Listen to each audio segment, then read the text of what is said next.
Kata Radio. Sudut pandang radio di balik peristiwa. Disiarkan di 600 radio anggota Persatuan Radio Siaran Swasta Nasional di seluruh Indonesia. Banyak gosip yang bilang kalau BUMN itu sapi perahnya partai politik. Ada juga kabar burung yang menyampaikan kalau jabatan komisaris di BUMN memang dijanjikan untuk tim sukses dan relawan yang berhasil memenangkan presiden dan wakilnya. Maunya sih kita tidak percaya dengan gosip dan kabar burung itu. Tapi kalau melihat realita yang terjadi di lapangan, sepertinya gosip dan kabar burung yang beredar tidak bisa dianggap sepi. Ketika politikus PDI Perjuangan Emir Muiz diangkat menjadi komisaris PT Pupuk Iskandar Muda, seolah dunia tidak percaya.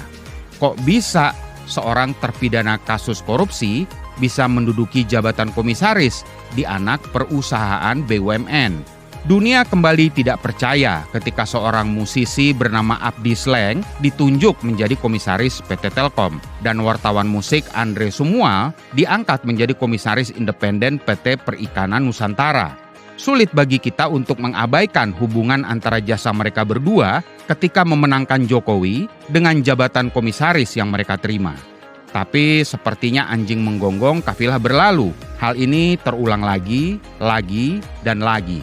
Betapa semua kaget ketika Prabu Revolusi yang menyeberang dari tim sukses Ganjar Mahfud ke kubu Prabowo Gibran diberitakan menjabat sebagai komisaris independen PT Kilang Pertamina Internasional. Tak lama kemudian, Grace Natali, jubir TKN Prabowo Gibran, juga diangkat menjadi komisaris holding BUMN yang bergerak di bidang pertambangan.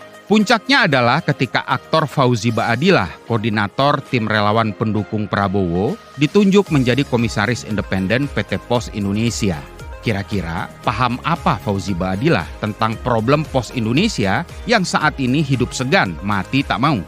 Sebetulnya sah-sah saja kalau penguasa menempatkan orang-orangnya pada jabatan strategis, termasuk menjadi komisaris di BUMN. Sepanjang sesuai dengan pengalaman, kualifikasi, dan kompetensinya. Karena ada hukum yang harus ditegakkan, ada etika yang harus dijaga.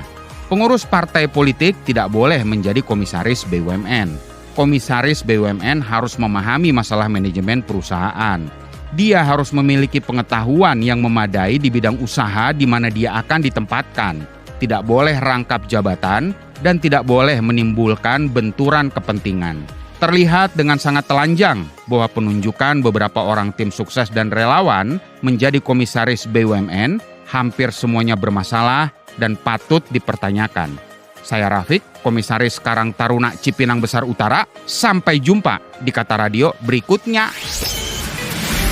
Supaya obrolan Anda bersama teman lebih berisi, dengerin terus Kata Radio di radio kesayangan kamu. Sampai jumpa.